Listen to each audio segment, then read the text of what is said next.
Good afternoon, my friends. I'm KingBlackToof, and today we're going to be looking at the multiple methods to collect currencies within Gwent the Witcher card game. So this is ore primarily, although not just ore, we're also going to be collecting reward points, scraps, and kegs.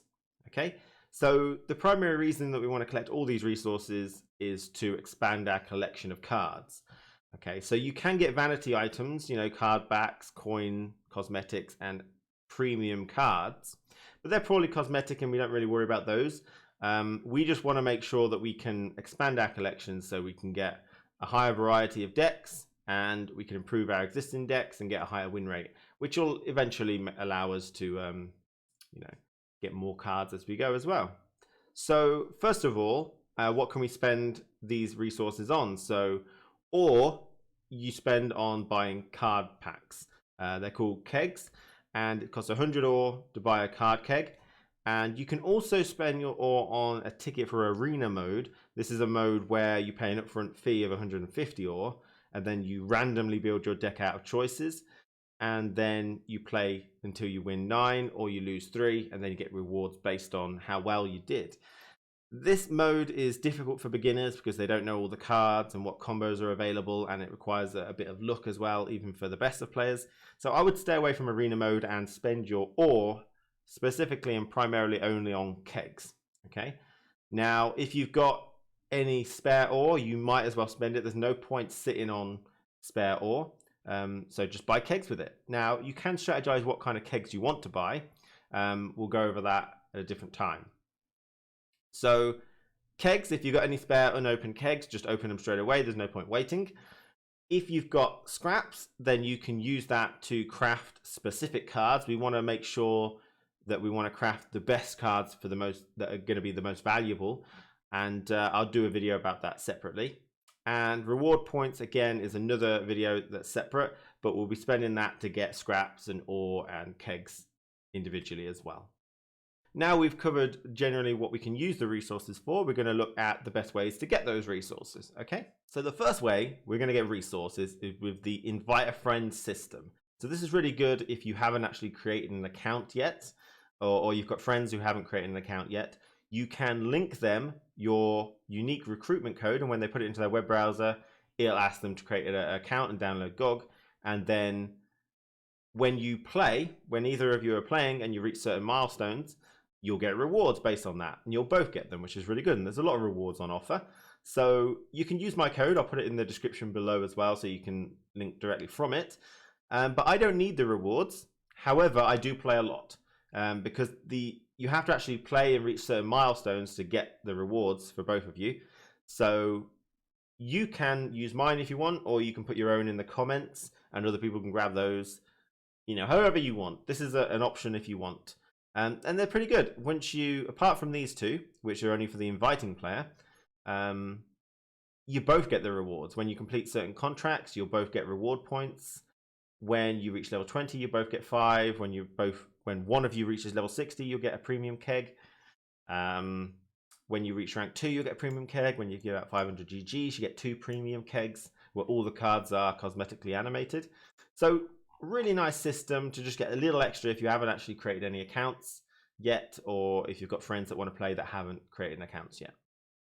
Okay, but the easiest way to actually get rewards in Gwent is just by logging in. All you need to do is log in every day and you'll get a reward. You don't have to play any games if you haven't got the time. Like tomorrow in about an hour I'll get a free keg, which is just beautiful, really. Okay, so it's really good just to log in. It's very free to play friendly in that respect. So the next way to actually get resources is just by playing. By playing, generally I would say you play the classic mode, because the MMR you'll be matched up with people about your level. If you go unranked, the MMR is a bit dodgy. You'll probably be ranked with anybody. So keep that off and just play normal ranked mode. This classic mode is also known as the ranked ladder, and you'll rank up just by playing it. And when the season ends, you'll get rewards based on where you got on the ranked leaderboards. Seasonals a bit specific with rules that you may not have the cards for, and arena mode's a bit too lucky and you won't know what combos and stuff, so just stick with that classic mode. Okay, and by playing that you'll get resources by GGing your opponent, by winning rounds. So it's not about actually winning the match unless you've got an actual quest that says win a match. But it's about, generally speaking, about winning rounds. So even if you lose, you still progress. Okay, and by playing it, you level up. Okay, and when you level this up, you'll get a reward point for each level. And when you get to level 61, you prestige and go back down to level 1. And then you go to level 61 and prestige again. And there's excellent rewards for prestiging. You can check that by clicking up here. And then go into contracts and levels. Okay, so first prestige is at least one rare in the first 4 cards of all kegs. Prestige 2 is reroll an additional daily quest each day. Prestige 3, which I haven't got to yet, is increased from 5 to 7 the rewards when you or your opponent GG. And then number 4 is the same again. So there's loads of really good ones. I think the 5th one's amazing. Guaranteed at least 1 premium in the first 4 cards of all kegs. So you get premium cards. I think number 10 is also a premium card as well. Guaranteed at least 1 premium card in your 5th choice of all kegs. So, you know, just by playing and ranking those up, you'll get a lot there. You'll get rewards from ranking up as well. This is climbing the MMR and getting high rank. And then this one is the journey level. Okay, so let's look at the journey here. So this is the journey. It's like a season pass. You start at level 1 on standard, unless you buy the premium. The premium costs about £8 in UK. And then by playing, you'll level up 24 crown pieces, which are, you earn 1 crown piece per round, so 2 if you win the game. And when you get that, you get level 2, you get some reward points, reward points, reward points, reward points, reward points. Standard is pretty much all reward points, apart from some avatars. The premium version's a hell of a lot of good stuff, and you get the standard version as well. So, you know, if you get to level 5 and you've got premium, you'll get a monster keg and 2 reward points, and then you'll get like an avatar here and loads of good stuff. So it's I think it's well worth the money. But let me explain a bit more the journey. So that's what you'll earn. You'll earn those reward points, and you can go down here to the journey section. Okay, and when you start, it's quite complicated. So if you can click on this little eye icon here, the information, it hopefully tells you everything. I'll go through it now. So you progress in journey by winning rounds, not games, in online matches. Each round won gives you 1 crown piece. Okay, there are 100 levels on the journey. Journey progress can be found via the button that we just saw. Boosts. You have a pool of 14 extra crown pieces that you gain after winning a round. So you won a whole match, you get 2 crown pieces, right? And you get 2 extra crown pieces as well. And that resets on every new day. Quests. Every week we'll be adding 6 new quests to the journey. Those give you extra 20 crown pieces each, and you can progress in Geralt's quests without unlocking premium journey, but you'll get extra crown pieces after unlocking the premium journey path. Basically what it's saying is, this is how far I am on the quest. I need to get 24. My bonus, I've got no bonuses left because I've been playing, but I had 14 today, but I've won 14 rounds, so I've used those extra bonus. So every day you want to try and win 14 rounds to maximize that. Okay, so it's actually win 7 games, but you've also got quests. Now we're on week 8. Okay, there's 3 quests every week, but it is retroactive, so you can start on week 1 and progress at your own pace and catch up with everyone else. So this is like finish 1 match in online mode, 20 crown points. That'll pretty much take you to level 2 straight away. And then boost the unit with vitality 15 times, bam, another 20. Quest 3 of week 1 is boost the unit 20 times, bam, another 20. So you'll almost be on rank 4 by that point, you know? If you bought the premium, you'll get this one and that one, and it is retroactive. So if you go all the way up to week 4 and then decide to buy the premium path, you will retroactively get all the crown points if you've done the quest. Okay, so you have to have done the quest. So I've done the quest there, but I haven't got the points because I didn't buy it. Okay, so that's basically just play the game and look at the journey to get those reward points and spend them in the reward book. So another way to actually gain resources is by spending your reward points. Now you can earn reward points by completing achievements. So achievements are up here in the contracts tab, and there's tons of achievements that you can try. Spend a reward point gets you 9, so you want to do that straight away.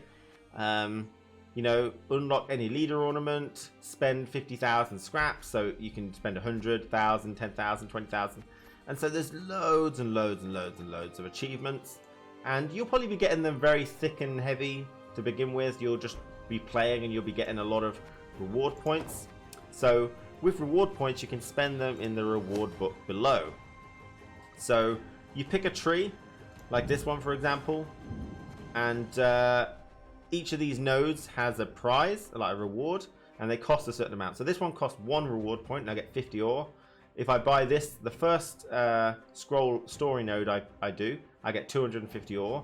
If I buy all the story nodes, I get then 300, then 350, 500. If I get this chest, I get 2 monster kegs, 160 scraps, and 90 meteorite powder, 100 ore, which is basically a keg there. These guys are cosmetic now, remember. So there's tons and tons and tons of different trees to go through. So I will be doing a video to show you which are the most valuable trees and which ones to kind of go for based on earning resources to expand our collection. There's a lot of cosmetic stuff here that you can go to if you want, or you can just, like, you know, spend what you want when you want. You know, don't worry about it too much. I'm sure you'll get a collection after not too long. So that's another way of getting certain resources, by spending your reward points to get scraps and ore and kegs in this area here.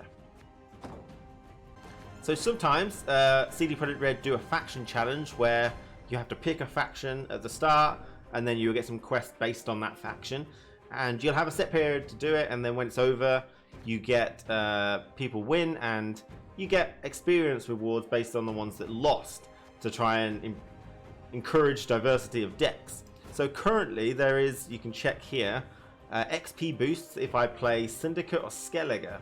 So considering you're a new player, you may want to play Skellige starter deck, because then you'll get an extra experience bonus which will level you up, which will get you reward points faster. Just so possibly if you're not worried about which deck you want to play, then have a look what XP boosts are currently ongoing and play those decks.